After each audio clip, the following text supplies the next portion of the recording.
Do you want the convenience and success of a long-term football package without a 6-month commitment? WagerTalk has you covered with the perfect package to get you started. Take advantage of our rest of September NFL kickoff special, giving you both the National Football League and college football for the rest of September from the handicapper of your choice for only $1.99. Imagine every NFL and college football play for the rest of the month from your favorite handicapper, including any 5% release during your September access. That's right, college football and NFL for the rest of September for only $1.99. What a way to kick off the NFL season.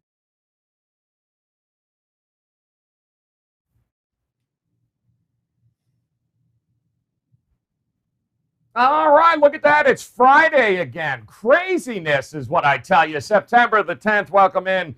Time for another edition of Pony Pundits, powered by WagerTalk.com. As the racing season chugs along here, just wrapping up, of course, Saratoga, getting ready.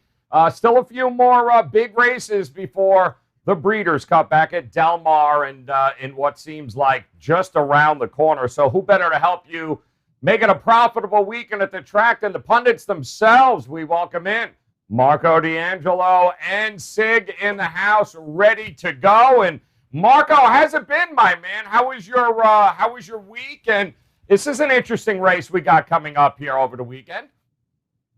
Well, it is, Joe, but I got to start the show and, give Sig his due. He beat me last week in the head-to-head match. We were opposite, not opposite, but we had different horses on top. He beat me. Like the line from, the great movie Rounders, pay that man his money. He got it. When he come over, as he's visiting, I had to widen all my doors to get his head through from Saturday. He got me. But you know what? If you played the Pony Pundits exacta and took the horse that Sig had, Max Player, and take my horse, Happy Saver, you ended up with a $31 exacta for $2 wagered. Well, you'd had to box it. So for every $4, you brought back 31. That wasn't a bad return on the Pony Pundits exacta show. No, that's not a bad situation at all. Actually, the worst part about that, Marco, is actually having to acknowledge it to Sig. That's really the hardest part to get over there. Sig, what is going on, man? Should we frame that? Like, just play it back on loop where he congratulates you for a change? What do you think?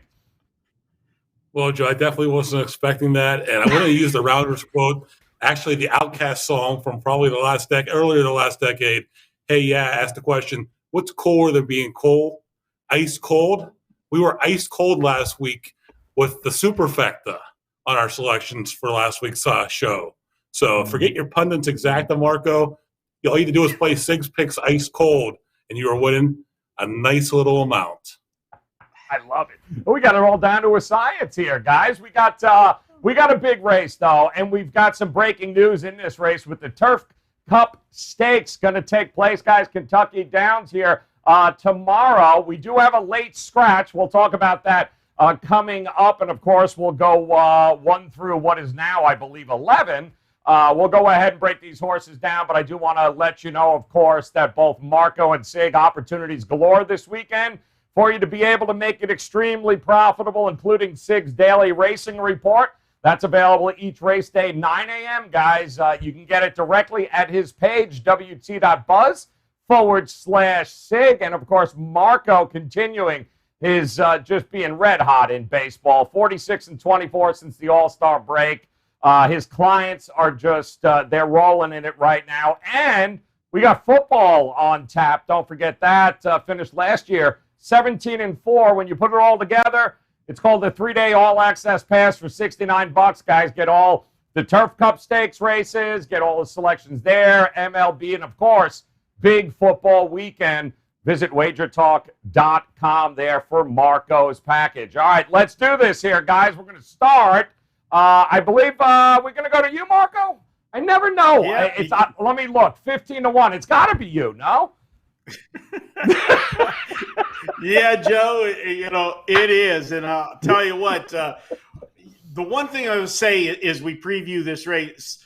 This is a race. Kentucky Downs is like no other track in the country. They only run a short meet. This meet is an 8-day meet. And I think they've got a total of like $15 million in purses over the 8 days. This particular race is $1 million, and it's a track configuration like nothing else in the U.S. It's geared a lot like the European turf courses. And I bring that up because the number one horse here, it's a great segue.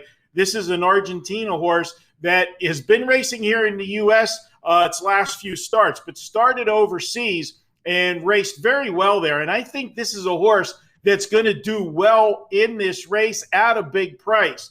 It's got Joe Talamo on for the ride. He's ridden the horse in the last 3 starts, but the trainer on this horse, Lobo, he has been on fire. Last 30 days, only 17 starters, Joe, but is won at an insane 41% clip. I'm not leaving the horse off the ticket. I like the horse's racing style. It is going to come from slightly off the pace, but not a deep closer. This horse will be mid-pack, 4th, 5th, 6th in the early going. And the fact that the horse has some gate speed to get it situated where it wants, that's key coming from the rail, and will obviously have a ground-saving trip. This is a horse that we'll talk about later in the show when we give our roundup, but this is a horse that will, I feel, run on the ticket and make it a profitable ticket for you.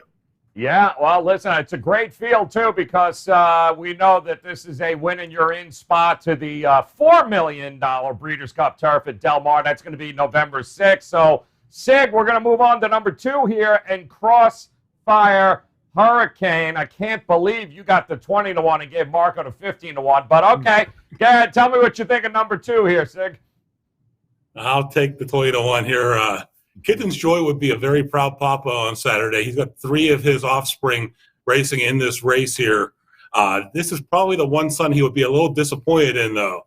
He started his career off with 4 wins over in Ireland, but he followed that up with 2 poor performances, and they decided to ship him over here to North America and the barn of Mike McCarthy, who basically came up under Todd Pletcher. He's made 2 starts so far in the U.S., including the Del Mar Handicap last month, but he had experienced issues getting out of the gate in both of those starts. While he does pick up the services of Flavian Pratt in the irons, who has found success with McCarthy trainees, as they've been in the money 64% of the time, this colt just hasn't shown the ability to compete with the top talent yet. He's a toss for me.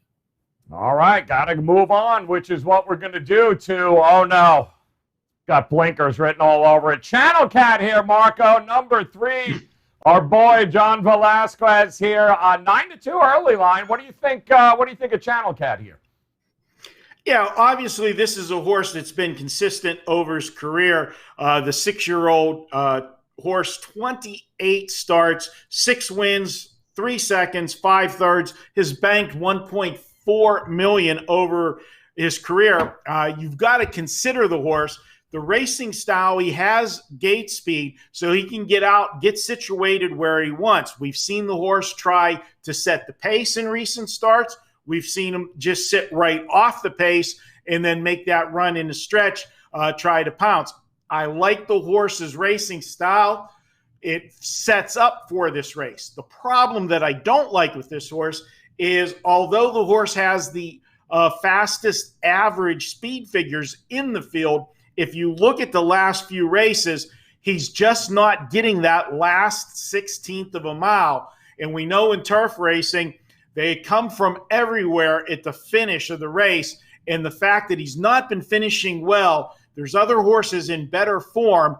And I will have him on some of my tickets on the bottom end of the tries and supers, but I don't have him in the top 2 in this race. But it will not surprise me if he's able to get a slow pace early on and hit the ticket, hang on for 3rd or 4th in this one. But I think there's better in the race. All right, keep an eye on Channel Cat here. We're going to move on to number 4 here, Sig, Tide of the Sea. One of, I believe now, 4 Michael Maker horses here that are going to be running. And actually, Louis Saya is on it. I think it's the shortest price of all of them here.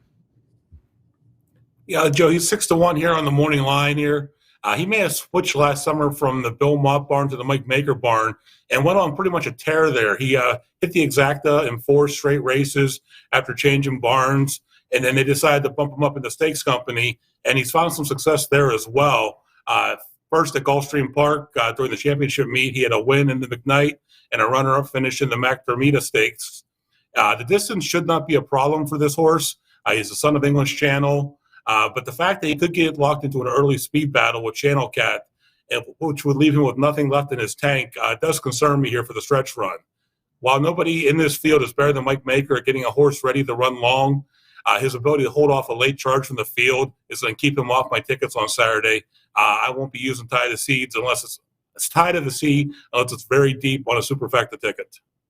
All right, we're going to move on. Number 5 here, Marco. Arklow, Brad Cox, and Florent Giroux there. A 7-year-old here, and I believe the leading money winner in this field with a little grade 1 win under the belt. Talk to me about Arklow. Yeah, this is a horse that comes to race every single week. The problem with this horse, when you talk about the highest money earner, how about $2.7 million over the horse's career? He's had 34 starts. He's an iron horse, 9 wins, 7 seconds. You're first or second almost half of your starts. You can't ask for any more out of a horse. Now, the problem with this horse is he has one racing style, has no gate speed at all. He's going to be sitting probably last in this race as he is in most of his races and have to make up that ground. Well, we know turf racing, that's generally not a problem because you see everybody flying at the end. But this is one of those races where it is a long distance and there's a full field. And as I said earlier, this is one of those tracks that has the weird configuration. You go uphill, you go downhill. You've got not your normal style turns. It's like dog legs. I just don't think this horse is going to be able to cut out the perfect trip to come from behind. He's going to get caught wide in this race, and that's what is my fear. Will he be there at the end? Yeah, he'll be charging, but he's going to be subject to the pace, and he's going to be subject to the traffic.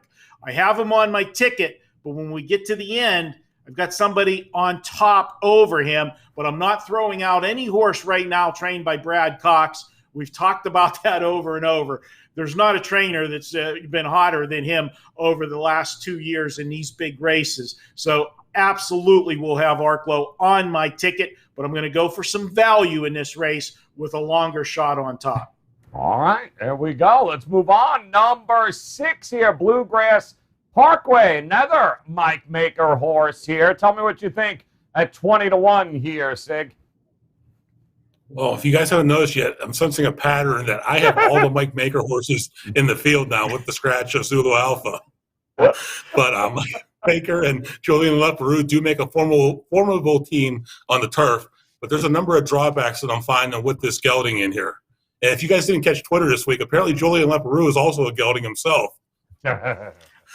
First, Bluegrass Parkway has never gone this distance, and while his sire Quality Road had stamina, his best races were at shorter routes.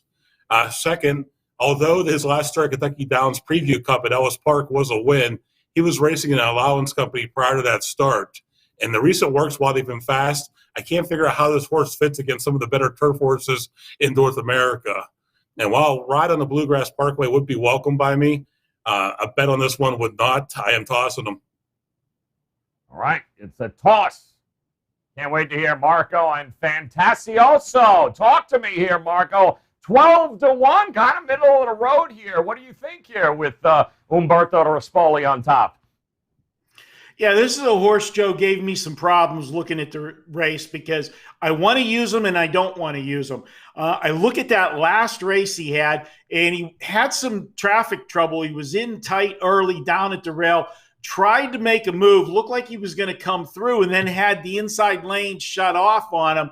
So from that standpoint, if he gets a cleaner trip, I think maybe he can hit the ticket.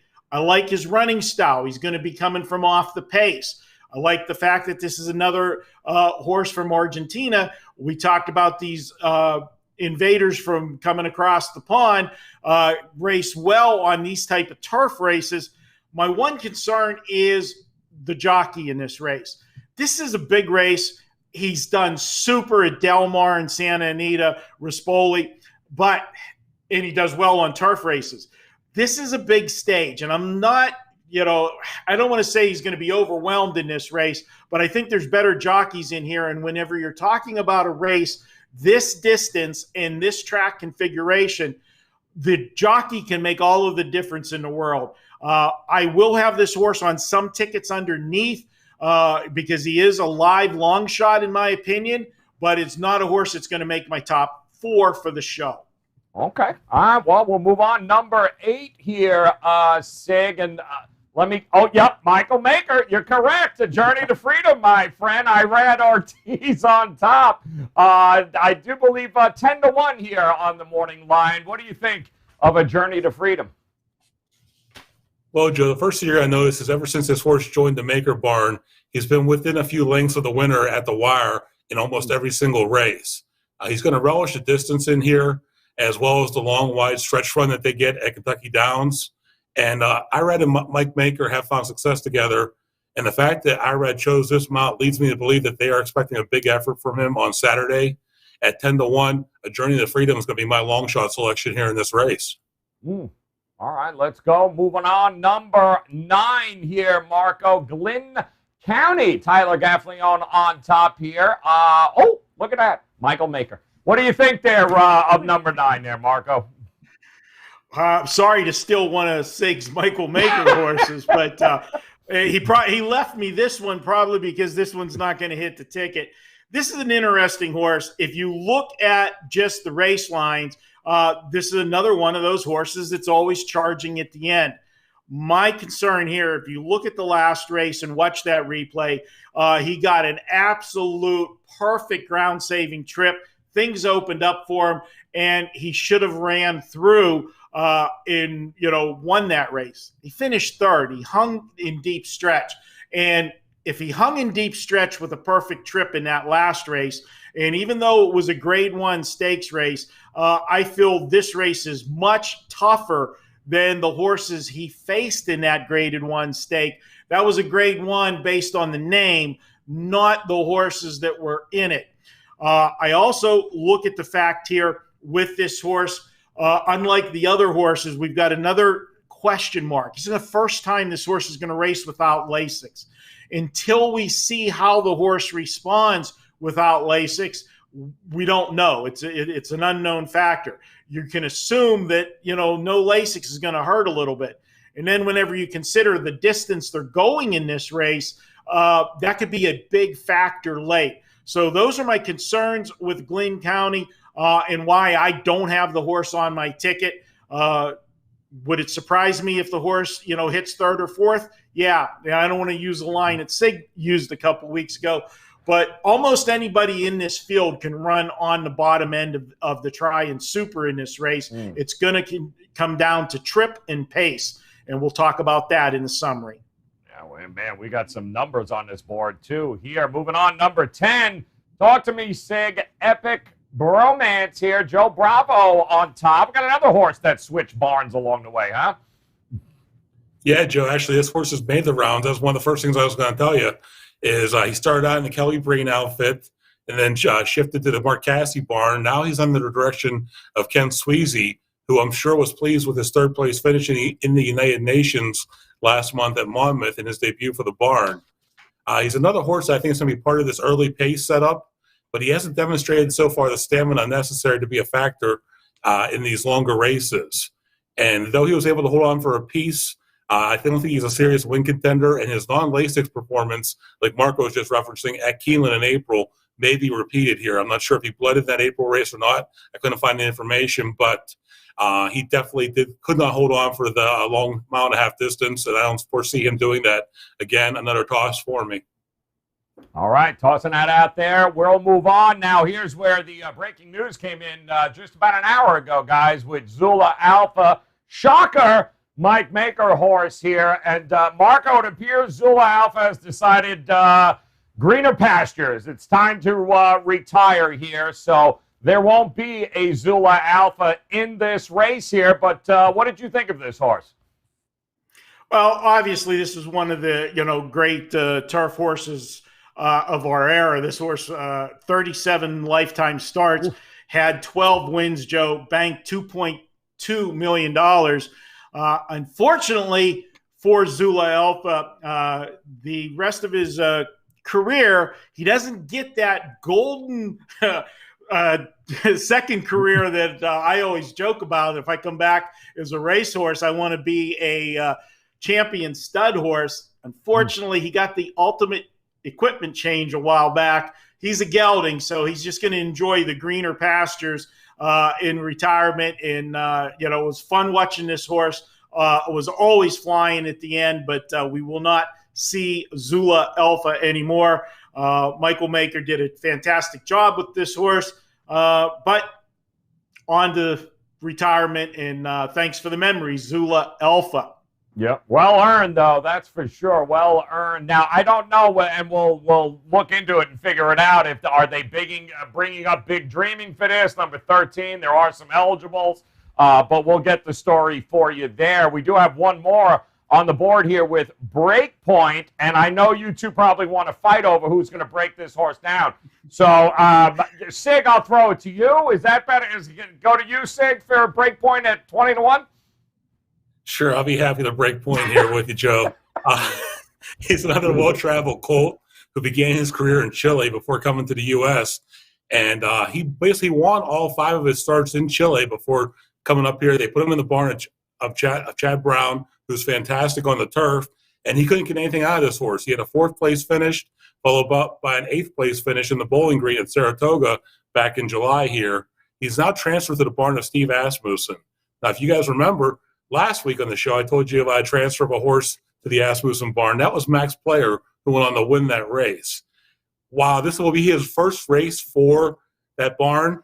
They definitely, I know they're working on his conditioning here to get him up to that 1.5 mile distance. He's got 2 back-to-back 7-furlong works on the work tab.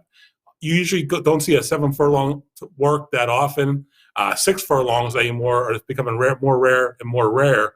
But to see back-to-back 7-furlong works, he's definitely trying to build the stamina up in this horse here. And he's out of Constitution, so we know he has the ability to go this distance here. It's going to be interesting to see if he's able to rejuvenate him the way he was able to rejuvenate Max Player. But it did take, we saw, it took almost a year to get that horse back on track. I expect a better performance from Breakpoint, but I don't think he needs to be on your tickets this Saturday. He's another toss for me. All right, another toss there. That means now, guys, gone through the field. We got 11 horses that we know of here. I don't think they've updated, Marco, if they're going to bring in the also eligible number 13, but I'm sure we will figure it out before race time tomorrow.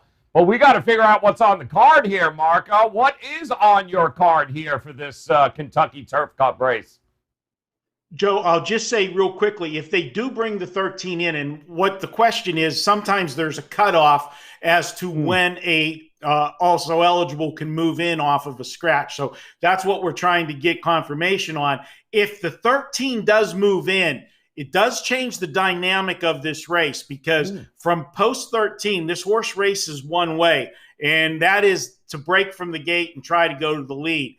That could set up a little bit faster fractions. And if the 13 is in, it would help those horses that are closers. Now, with that said, my picks were without the 13 in the race, and I'm going with number 4, Tide of the Sea. And this is a horse that, if you look at the horse's running style, likes to set the pace or just off it. I believe without the 13 in the race, he will be the pace setter. I want to bring up that Luis Saez is on this horse, and that is huge. No disrespect to Martin Garcia, but he's not Luis Saez, okay? And if you look at the last race, the horse set the pace and was second at the top of the stretch, finished 4th, but only beat 1.25 lengths. Not a disgrace. Yeah, he faded a little bit deep stretch, but still finished game. Only beaten 1.25 lengths. What I want to point out is that Garcia went to the half in 47 seconds. You don't go to the half in 47 seconds in a distance race. That's why the horse didn't have anything left at the end. Luis Saez will rate this horse much better, and he'll get more respect if he's on the front end. Somebody's not going to be the sacrificial lamb trying to run with him. And I think he's going to get decent fractions. And there's one thing, Joe, about being on the front end. You don't have to worry about traffic, okay? Yep. There's nobody in front of you. You get to set it. And I think the fact that they picked up Luis Saez, all these horses that Michael Maker has in this field, which one did he put Saez on, who's the hottest jock in the country right now, basically? I'm going to go with number 4 On Top. We talked about the 5 horse in my breakdown. I have him second, Arklow.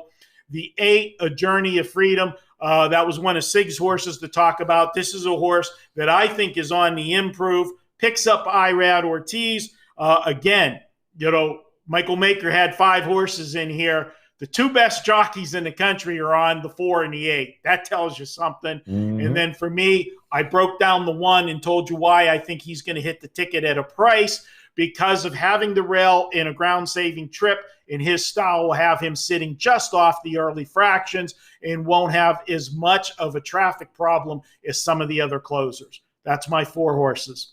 All right, 4, 5, 8, 1. And Sig, how is your card shaping up here? Well, Joe, I ended up back on Arklow as my top choice in here. He is the defending champion of this race, and there's a lot to like about him. He loves Kentucky Downs with 2 wins and a second in 3 career starts here. He relishes this mile-and-a-half distance with 5 wins, 3 seconds, and 13 starts at the distance. Brad Cox is winning at a 25% rate over the past month, and he's in the money an astonishing 60% of the time. With Florent Giroux in the irons, who will be riding Arklow, those numbers are even better. What's not to like is his 2 most recent performances. We can draw a line to the United Nations. He clipped heels in that race, and while he used a big late run to come within 2 lengths of the winner of the Del Mar Handicap, he was still the 7th horse to cross the finish line, but he was less than 2 lengths off of the eventual winner. The larger the field, the tougher it is to work out a good trip, but it has a really wide stretch run here. Basically, the whole course is wide in general. Flavien Prat's a great turf jockey. I'm sorry, Florent Giroux's a great turf jockey. So is Flavien Prat, for that matter. But he's going to have the opportunity to work out a great trip for him, and I think he's definitely going to put this one in contention coming down the stretch. He's definitely a win contender in here. I already told you guys my thoughts on A Journey to Freedom. Channel Cat, he's now 6, but he shows no sign of slowing down. And judging by his speed figures, he's actually speeding up here a little bit. He hasn't raced the Kentucky Downs since a victory here in 2018 in the dueling grounds, but he does seem to like that track in general. Reviewing the past performances, the things that stand out to me are, though, his best performances are in smaller fields. This being a full field of 12 might give him a lot more traffic to deal with in that case, but he will be racing on the front end, and it's going to be whether he can hold on for a piece of the ticket. And then I went with Fantasioso as my last choice in here. He's consistent. I mean, his last couple runs here, he gets in. He's there near the finish line each time, and he's had a few nice performances already. I think the more he gets to work with Ignacio Correa, who is the trainer in here, and he's, like Marco said, he's picking up Umberto Rispoli here. Rispoli is a good turf rider. He came from Europe. He raced in Europe. He has basically a battle with Flavien Prat all over the West Coast when they go to Del Mar and Santa Anita. I think he only has a couple mounts here on Saturday. He is good on the turf, and I think he's going to give this horse the best shot at hitting your ticket here. I went 5, 8, 3, 7. 5, 8, 3, 7. Some big numbers up on that board for the Turf Club Stakes, guys. This is going to be an awful, who knows what we're going to see here, but some interesting twists and a whole lot of money at stake, which is why, guys, if I was you, head over to WagerTalk.com right now. Sig's Daily Racing Reports. They're up every race day by 9 a.m. Eastern Time. You can grab them now by heading over to wt.buzz/Sig. Hop on board so you can lay out exactly what his selections and tracks are for the day. And Marco remaining red hot in the MLB, guys. 46-24 since the All-Star break. We got college football, NFL, MLB, and a weekend of racing. You can get every play, every sport of Marco's, 3 days, all access, just $69 if you head over to Marco's page at WagerTalk.com. Well, that does it. Guys, going to be a big weekend of racing. Certainly hope it's going to be a profitable one for you. Hit that bell in the upper right-hand corner, and you'll get notified when Pony Pundits goes live again. And in the meantime, best of luck with your selections here this weekend, guys. We'll talk to you again soon. Do you want the convenience and success of a long-term football package without a 6-month commitment? WagerTalk has you covered with the perfect package to get you started. Take advantage of our rest of September NFL kickoff special, giving you both the National Football League and college football for the rest of September from the handicapper of your choice for only $1.99. Imagine every NFL and college football play for the rest of the month from your favorite handicapper, including any 5% release during your September access. That's right, college football and NFL for the rest of September for only $1.99. What a way to kick off the NFL season.